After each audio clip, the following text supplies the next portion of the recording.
Israel Lebanon में Hezbollah के ठिकानों पर लगातार बमबारी कर रहा है।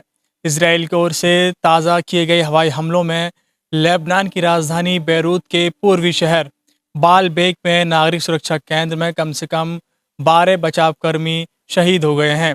रेस्क्यू ऑपरेशन में मसरूफ़ अधिकारियों ने इस बात की जानकारी दी है। लेबनान पर इस हवाई हमले में कुछ घंटों पहले सीरिया की सरकारी मीडिया ने कहा था कि इसराइल के हमले में उसके 15 लोग शहीद हो गए हैं। लेबनान के इमरजेंसी कर्मचारी इसराइल के हमले में तबाह हो चुके रेस्क्यू सेंटर में फंसे अपने साथियों की तलाश में मलबे को हटाने के काम में लगे हुए हैं। इसराइल की ओर से किए गए इन हवाई हमलों में कई इमारतों को भी नुकसान पहुंचा है। माना जा रहा है कि कई लोग अभी भी मलबे में दबे हो सकते हैं। इजरायली सेना ने इस हमले को लेकर फौरन कोई बयान नहीं दिया है। लेबनान के हेल्थ मंत्रालय ने लेबनानी सरकारी हेल्थ सेंटर पर वहशियाना हमले की निंदा की है और कहा है कि यह 2 घंटे से भी कम समय में हेल्थ सेंटर पर इसराइल का दूसरा बड़ा हमला है।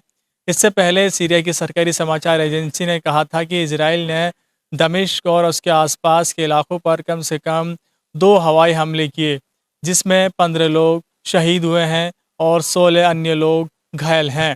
लेबनान के स्वास्थ्य मंत्रालय ने इसराइल के इन हमलों की कड़ी निंदा की है। मंत्रालय ने इसे लेबनानी सरकारी स्वास्थ्य केंद्र पर वहशियाना हमला करार दिया है। अरब में छिड़ी जंग की वजह से इसराइल के खिलाफ दुनिया भर में गुस्सा बढ़ता ही जा रहा है। कई देशों में तो अरब और यहूदियों में जंग देखने को मिल रही है। कई मुस्लिम देशों ने इसराइल का बहिष्कार करना शुरू कर दिया है। दुनिया भर से जो रिपोर्ट और तस्वीरें सामने आ रही हैं, वो इस बात का सबूत है कि अरब देश इसराइल के खिलाफ एकजुट हो रहे हैं। एम्स्टर्डम एम्स्टर्डम में अरब और यहूदियों के बीच एक दूसरे के खिलाफ नारेबाजी देखने को मिली। झड़प और हाथापाई भी की गई। एम्स्टर्डम की तरह ही पेरिस में ज़बरदस्त बवाल हुआ। दोनों गुट एक दूसरे के खिलाफ उत्पात मचाने लगे तो हालात बेहद ख़राब हो गए। स्थिति बेकाबू हुई तो पुलिस को मोर्चे संभालना पड़ा। पुलिस ने लाठीचार्ज किया, आंसू गैस के गोले छोड़े। बावजूद इसके भी भीड़ काफ़ी देर तक बवाल करती रही। नीदरलैंड से लेकर फ्रांस तक अरब मूल और यहूदियों की जंग बेहद तेज़ हो गई है। इसराइल के खिलाफ दुनिया भर में गुस्सा बढ़ता जा रहा है। इसराइल विरोध की ये लहर लगातार बड़ी होती जा रही है। तुर्की ने तो इसराइल से अपने सभी रिश्ते ख़त्म कर दिए हैं। 13 नवंबर को इस बात की घोषणा खुद तुर्की के राष्ट्रपति ने की थी।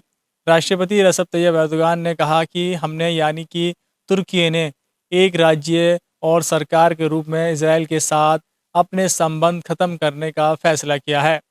तुर्की भविष्य में इसराइल के सहयोग विकसित करने या संबंध बहाल करने के लिए कोई कदम नहीं उठाएगा।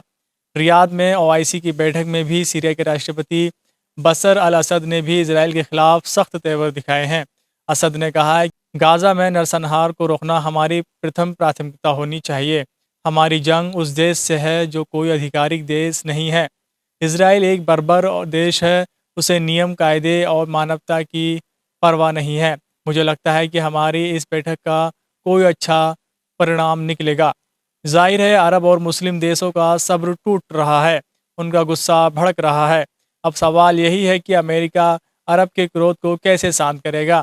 क्या अमेरिका जंग से अपने कदम पीछे खींचेगा या अरब देश के समीकरण बदलने जा रहे हैं? इन सवालों का जवाब तो भविष्य में ही मिलेगा। दोस्तों, ये तो आने वाला वक्त ही बताएगा कि ये युद्ध कहाँ जाके रुकेगा। फिलहाल दोस्तों, इस वीडियो में इतना ही। मिलते हैं किसी और वीडियो में।